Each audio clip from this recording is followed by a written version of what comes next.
da smo nekada živjeli u gradu koji ima jednu gradsku lepu tradiciju, a to je da nedeljom se svi doteramo i vodimo decu na ćevape. Sad dece ima sve manje i tu našu nedeljnu tradiciju smo pretvorili u tradiciju da odlaze i da mi zajedno sa njima budemo na autobuskoj stanici.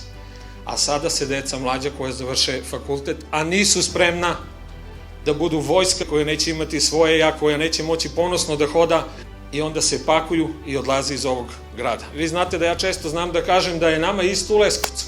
Da li oni odu za Beograd ili odu za Amsterdam, Berlin, mi ostajemo bez mladih ljudi. 4.500 nas je manje. To je razlog, dragi moji Leskovčani, što moramo i morat ćemo i posle 3. aprila da izađemo na izbore, da zaokružimo broj 9, na parlamentarnoj broj 2, na predsjedničkoj listi i da u ponedeljak, pošto u nedelju nećemo imati vremena, sve to lepo proslavimo, naravno na naš način i uz ćevape. Ja sam tu maneken, ovako prijavljam se dobrovoljno.